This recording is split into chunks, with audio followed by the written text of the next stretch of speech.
Okay, welcome everyone. I'm now calling this meeting to order. Obviously, we have unusual circumstances, so our format of this meeting is going to be a little different than normal. What I'd like to do is just mainly, first of all, thank everyone for their cooperation, for the action of our board and all my department heads and everyone else that contributed to putting this meeting together and getting us to this point. What I'd like to do is just, as I told our board at the last meeting, that we would continue to reevaluate and assess risk to our city.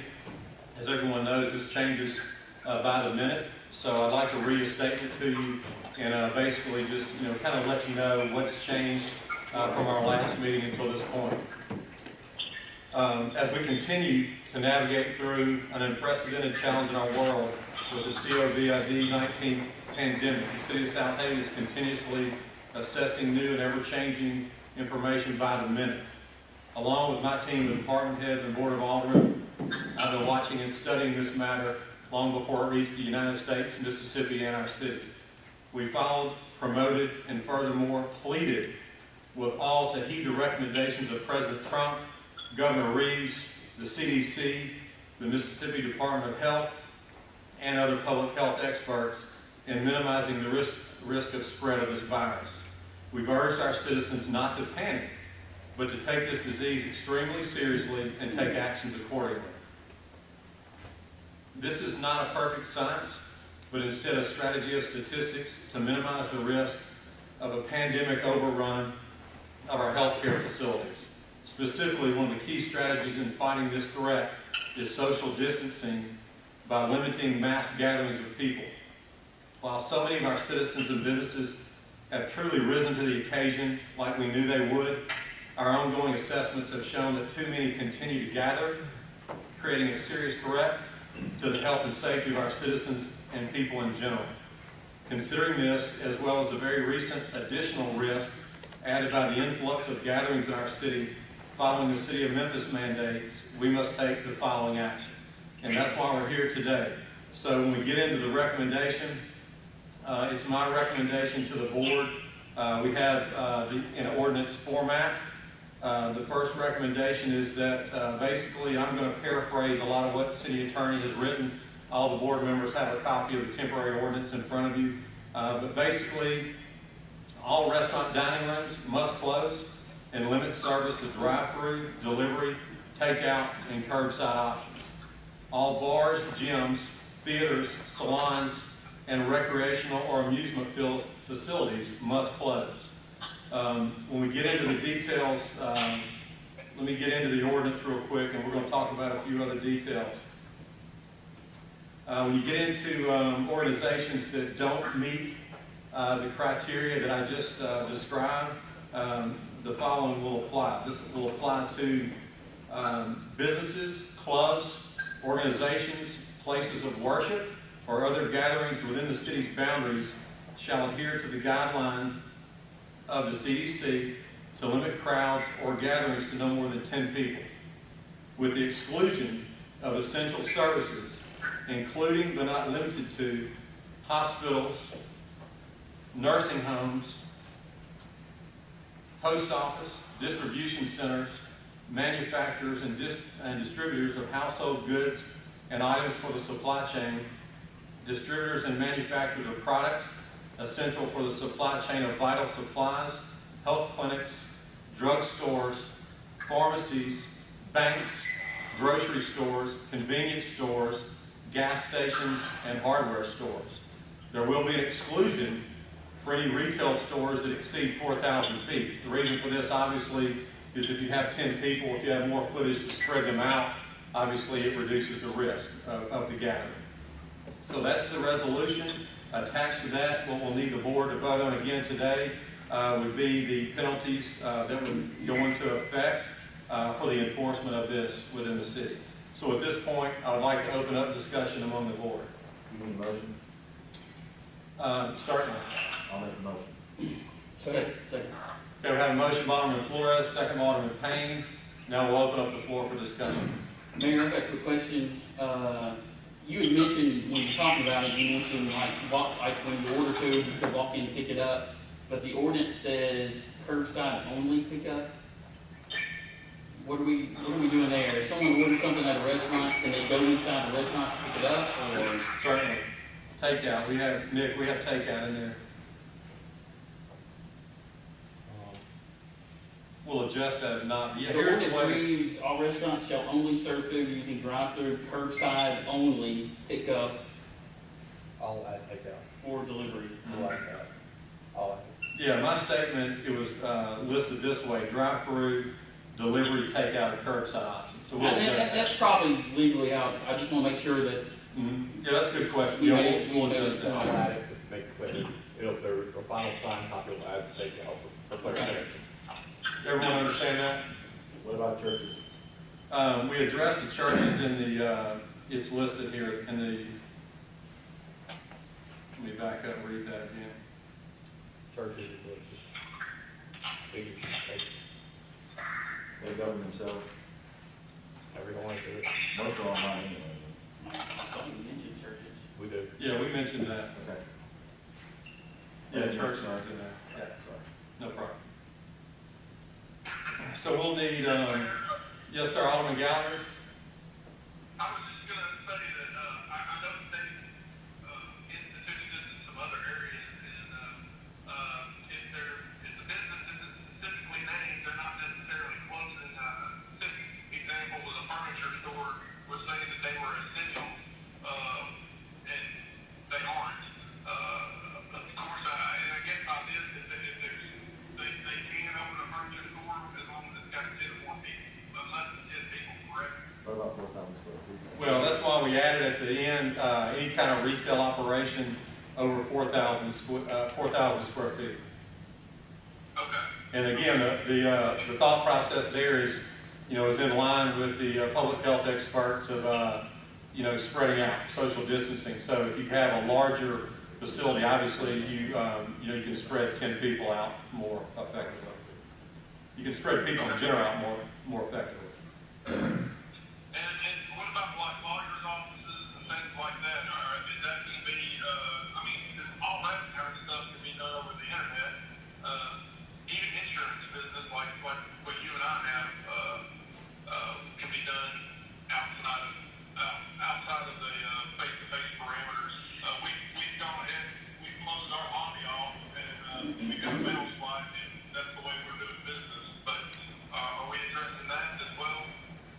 Well, we've not addressed every single issue like that. And again, the thought process is that we're going to address those that, are going to be more of a risk of spread because of the mass gathering of people. So some of the ones that you described, typically they can follow the guidelines that President Trump has laid out in CDC. Does that make sense? I mean, Yeah, that sounds great. I'm all for that. I just think we ought to put out something that encourages people to do e-commerce as much as possible. Certainly, and as we have been doing, we'll continue to drive that message home that it's critical at this time that we listen to the experts. Obviously none of us have been through something like this before.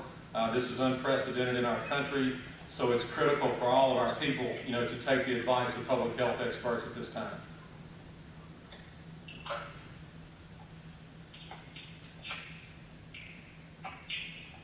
Alderman Payne, did you have another question? I just wanted to say, I believe that's addressed, just in the overall gatherings of no more than 10 people. Correct. Yeah. So- There you go. Yes. Any other, Alderman Flores? I'll do it. Any other discussion, guys? I'm not 100% comfortable on actually mandating churches like worship. I just think that's a bad precedent for telling us what to do. I think we should probably reword that as a strong recommendation of something like that. I know a lot of churches right here are already not using it online, but again, I'm just not comfortable with government telling churches what to do. We're not. We're not, are we? We're limiting gatherings of 10 or more. Yeah, everything that's, Alderman Kelly asked that question, it's a good question.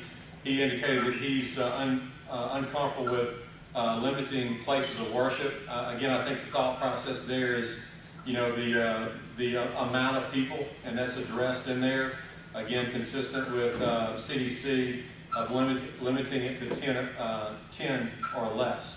But we can certainly remove that if you want to. I mean, again, the thought process is, any area where you're going to have a mass gathering of people, you're putting your people at more risk. And I would believe that our churches, of all people, places of worship, are going to be those that are going to, follow the lead and, and respect that and minimize the risk to our people. But that's a board call. If you want to make a motion to remove that, we'll certainly address that. Mayor, I'd like to add, with all due respect, I mean, if people were doing what they were asked to do, like the president and stuff, we wouldn't be here right now. That's a good point. So, I mean, I think we've got to do what we got to do. I mean, to protect the citizens as a whole. And if common sense is out the window for some people, then we got to do what we got to do. Yes, sir. I appreciate you making that comment. I agree with you. Well, And we have, if I may add to that, it's fair to note, and I have some other comments that I'd like to read before you leave today, but it's fair to note that, we didn't rush to this. This is something that, like I said, we've been evaluating information by the minute. Every day has brought something new.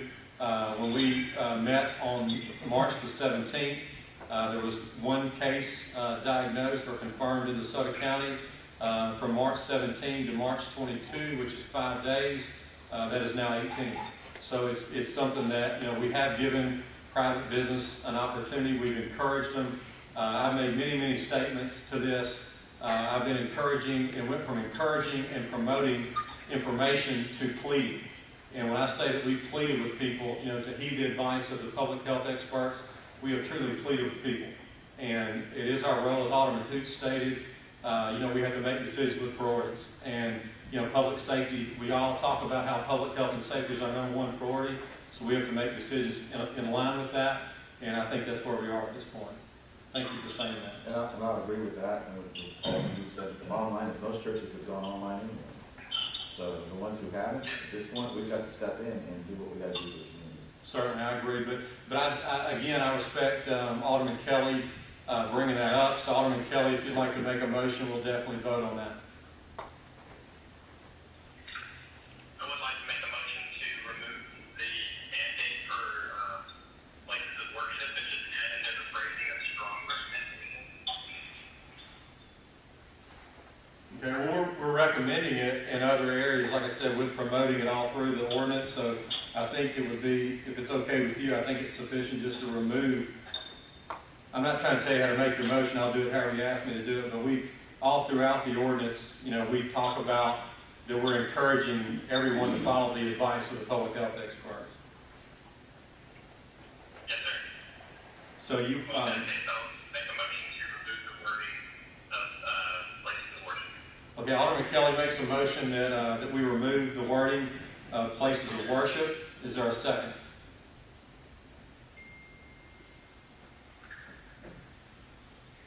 Is there a second to Alderman Kelly's motion to remove places of worship? One more time. Is there a second to remove places of worship per Alderman Kelly's motion? Okay, hearing none, that motion will not be voted upon. Okay, any other discussion? I do have a question. Are daycares included in this 10 or more? Not, yes, it would be, we can, I guess at this point they would be, but we didn't know. Well, we still have people who still have to go to work. We can add it. I mean, so daycares are not included. As they're not included as an exemption, they're included as being 10 or, have to be 10 or If there's less. more than 10 in there, then We can add it. by this, it would be included. Would they not be deemed essential?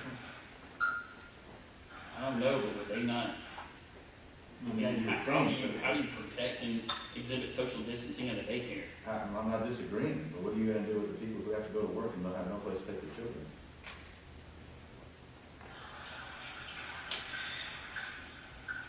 This is the problem we have with not shutting down businesses completely. Right. And mean, I still gotta go to work. I'm lucky I have 16-year-old. You know, and throughout all the discussion, again, you know, we continue to come back to this is not a perfect science. Yeah. And you just have to ask people and businesses to, you know, to use a common sense approach, you know, and, you know, we all can't shut down, you know, we've got to continue on with life, but it's again, it's a strategy of statistics and minimizing risk. And that's something, you know, that, you know, there are consequences both ways. You know, that's part of the statement I'm going to read to you soon, that, you know, these decisions do not come easily because there are, you know, there are consequences, you know. I mean, honestly, I think that they need to be included in it. All schools are shut down. Schools, I mean, that's the reason they shut down. No, I get it. Spread. I agree with you. And it put the same kind of burden on working families, you know, to have to do something with their kids, you know, because the school's shut down. And I think we're at the same place. I wish any one of the daycares were still open in the city. We don't have that information. And I think a daycare could be deemed essential if you like to give a nurse as a parent and have to be at work. I don't know how you get around Right. some of those things. We have to keep in consideration a lot of the single-family homes, mainly the mom who's working. And I will say this, probably most daycares are thinned out because there's probably more people at home right now. You would think, but, and you're right, I don't know how you practice social distancing. The daycare. Especially when we're finding out that most of that age group that would be daycare workers are the carriers. I don't know, it's a good question. What are your thoughts? I'm with you, I mean, rely on a nurse or a single family, I mean, daycare, that's tough. I mean, people gotta go to work, that have to go to work. Yeah. Well, again, I'll remind everyone what brought us here today, like Alderman Hoot stated, is that we pleaded with people to use good judgment. And you know, none of us want to be here right now having to do this, but there's some things that are not essential that people have failed to heed the advice, and that's why we're here. So, I mean, I would say if you're going to err on one side or the other, you know, you err on the side of not closing it down to give people, we hope that they will use good judgment. Right. Because in some cases, like y'all stated, it could be essential, you know, it could be needed. However, some of the things that we've already addressed, you know, are recreational type things that you would think that people would use good judgment, and they just simply haven't. I mean, I hate to, you know, be so candid and tell you the truth, but we've been, you know, we've had our police assessing, you know, the restaurants and the bars, and, you know, we felt like people would handle that on their own. Tuesday night, when we talked about it, it was my hope that we would not have to get involved in this, and that they would take heed to that advice and go home, but the facts are that they have not. And so that's why we're here. Now, getting into the daycare issue, I mean, an argument like y'all stated could be made that it is essential, you know, so it would be my suggestion at this point that you would err on the side of leaving that. I'll make the motion to exclude daycares from this ordinance at this time. I agree, I'd second the motion. And do we need, Nick, to specifically? I'll just add it to be included in the motion that has been made. So daycares will be included as an exemption for all the retail. Okay. And that would include church daycares. There's a lot of churches that still open and have daycares in it. Yeah, we would just leave it general, daycares in general. I think we've got to be careful that we just don't start cherry picking, because if we do that, then we're going to, everybody's going to have a reason to say that mine's important. And Yeah, once again, we wouldn't be here if that was the case. But if it's not serving the greater good, then it's not. Right. it doesn't I think matter. most daycare providers would tell you that most of their, you know, I guess clients, most of their kids have dropped off tremendously. So, Yeah. just because you have more and more parents that are actually working from home now, and the kids are home with them. And I think we also need to keep in mind, we're talking about, when we talk about cherry picking, we're cherry picking this one because first responders, nurses, doctors, and they still. They have to have an You option. gotta have an option. Well, I'm okay with this. I was just saying, we don't need to open the door and No, start, I agree. you know, start saying, well, what about this one? No, I agree with that. Anyone that's not here, that's remotely calling in, do you have any comments or thoughts on that? I'm having a real hard time hearing everybody talk to you there. If it's okay with you, I'd like to Okay, we probably are gonna have to stay with what we got, because if we do that, we could jeopardize the connection with the others. But let me do this then. Let me repeat what the discussion has been. The discussion is, Alderman Payne raised the concern about adding a daycare, excluding daycares from this, so we can keep that open. And we've discussed varying opinions on that. Alderman Flores and Alderman Wheeler brought up points that it could be considered an essential service, because obviously our first responders, people that work in our medical field, when they have to go to work, they have to have help with their children. So, you know, if you closed that down or didn't leave that option open for judgment, then you could potentially be affecting those that we need the most right now to be at work. And so I thought that was a good point. So at this point, where we stand before making a motion is to exclude daycares. Right. Okay, I agree with that. I agree with that. Okay. Alderman Brooks, is that you, Alderman Brooks? Yeah, I agree with Brandon and John David on that one. That's a smart move. Okay. Any other comments or thoughts on that? Okay, and with that being said, is there an official motion? Yes, sir, I made a motion. Okay, you made the motion. And I think all Yeah. Flores. Okay, Alderman Flores made the second. Is there any other discussion at all? All right, hearing none, roll call. What's this motion on? This is What's to, this motion on the actual, exclude, in the description of the listing of the businesses that will be exempt from this, adding daycares back to it. okay. Ultimately, where you would allow daycares to stay open. Correct. Okay, yeah, that's why I'm making sure what we're voting on. Okay. Any other discussion? Hearing none, roll call. Alderman Brooks. Alderman Brooks. Yes. City Clerk is, and again, I appreciate everybody's patience. These are not the normal communication standards that we go by, but do you mind coming a little bit closer, Andrew? City Clerk will call the roll call. Alderman Kelly. Yes. Alderman Hoots. Yes. Alderman Payne. Yes. Alderman Gallagher. Yes. Alderman Wheeler. Yes. Alderman Flores. Yes. Okay, and that motion carries. So we'll make that adjustment, Nick? Okay. Okay, any other discussion?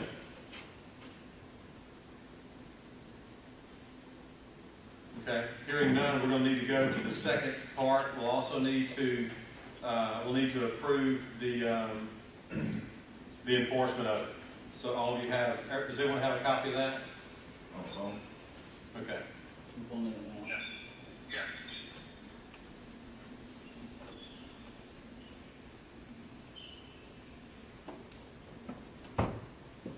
I don't think it's necessary to read the details of this unless someone wants me to. It's standard, Nick, would be standard. It's just taking the Mississippi Code and applying the penalty that can be used in the violation of the ordinance for $300 fine and 6 months in prison, misdemeanor code, allowing each violation of misdemeanor allowed by the Mississippi Code. Okay. Again, just summarize, it's allowing the city to enforce the ordinance. I'm good with that. I'll make that motion, Mayor. Okay, we've got a motion by Alderman Payne, Second. got a second by Alderman Flores. Is there any discussion?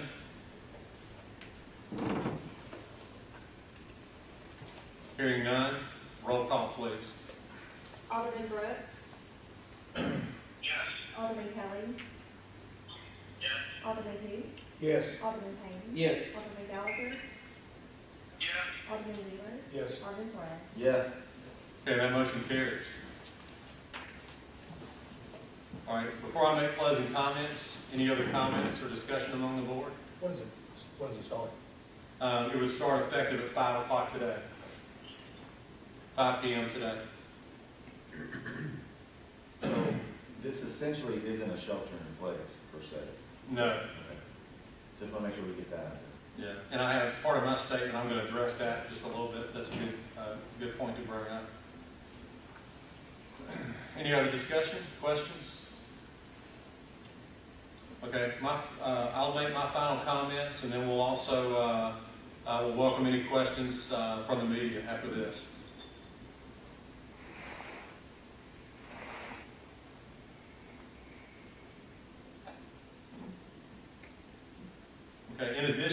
the action that we've taken today.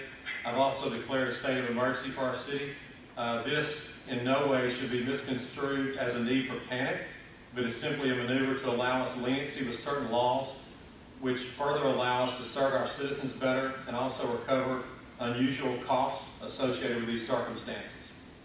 For those that question why we've not taken more drastic measures, such as a shelter in place or other similar orders, please understand that although it sounds like a noble move and it's possible that circumstances could require this, cities do not have the manpower to enforce this. This decision is more effectively made by the state or federal government, with resource allocations to support it. Neither have done this at this time. Furthermore, it's important to me that my citizens and our business community know that I understand that all these decisions have tremendous consequences. We have been cautious and reluctant to execute mandates because we know we face serious economic risks in addition to public health and safety risks, and these decisions have serious impacts on the livelihoods of our people in the short term.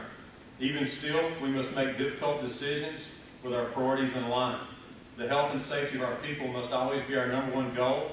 In weighing all risks, we must also consider that the sooner we control the spread of this virus, the sooner we can return to our way of life and a thriving local economy again. My advice to all today is to stay calm, stay home if you can, stay smart, stay positive, stay safe, and consider the safety and needs of your fellow man. We will get through this and return to the way of life we love in Southaven. Thank you, and I'll entertain questions at this point. Mr. Von Block? Mayor, I think Mr. Manley had addressed this, but any ordinance obviously needs an enforcement effort. How exactly do you plan to enforce this ordinance now going forward? Police visits? How can you explain that? Well, we considered all the above, before we looked at the magnitude of what we could and couldn't do. That's why in my statement I indicate that, cities are limited at what they can do. That's why when you see federal and state changes done, usually that's followed up by additional law enforcement, other measures that are put in place to help. So, from a municipal standpoint, it's our police. We'll man just like we would any other ordinance. It'll be enforced by our police department. Okay. And what are the penalties for violation? That's what we discussed in the ordinance about getting into the details. Nick, would you read that again, please? It's under the code. It's up to $300 fine or imprisonment for term not exceeding 90 days. Misdemeanor penalties. Is it possible to get a copy of that? Yeah, once everything's signed. All right, that'd be better. All right, great. Thank you all for what you're doing. Thank you. Yes, sir. And all this is obviously public record. After this meeting, we will do our part in distributing that through social media and other communication channels to make sure we get the word to the public. Appreciate the media with help in doing that as well. Yes, ma'am. Hi, Jarita Patterson with News 3. Where the fine, if it's not paid, does it go against your driving record? How do you enforce that fine? It would be enforced in the municipal court like every other ordinance would be. Last question. I guess there was difficulty, of course, with the daycare. Some cities have opted to close daycares, mainly citing children being, if you're a parent, they are super spreaders. So are you going to enforce extra cleaning practices for daycares? What can you do to ease the minds of those who it may cause their eyebrows to raise? Because again, you're allowing these children to come together. Children, they're not washing their hands properly. They're coughing in faces. What will you do with these daycares? Well, that's a great question. And again, I'll go back to my statement that this is not a perfect science. The things you state are obviously risks that are out there. You heard the discussion among the board. That's a touchy one. That's one that's a tough call. The logic, if I understood my board right again, their logic is that they deem it somewhat essential because you could have first responders or people that work in the healthcare profession that do have to go to work and they have to have options with their children. So again, we would encourage, it doesn't stop the encouragement and to continue, to plead with all people, to use good judgment, with hygiene and social distancing as much as possible. Obviously with children in the daycare, some of that's not possible, but they're still, this doesn't take the place of private business decisions as well.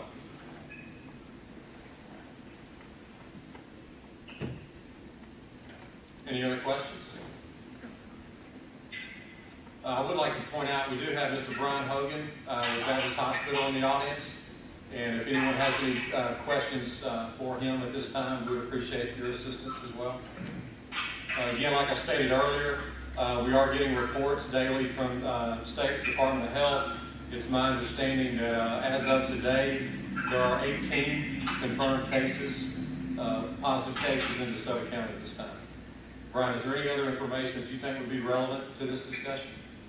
No, I would just say that we at Baptist strongly follow the CDC guidelines and encourage everyone to do that, and the CDC strongly encourages social isolation. So I just wanted to make that comment.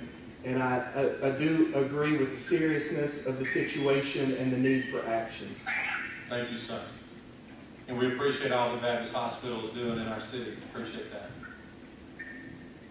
Okay, are there any other questions or comments? Hearing none, I'll ask for a motion to adjourn the meeting. So moved. We got a motion by Alderman Flores, second by Alderman Wheeler. All in favor say aye. Aye. Any opposed say no. Ayes have it. Motion carries. This meeting is adjourned.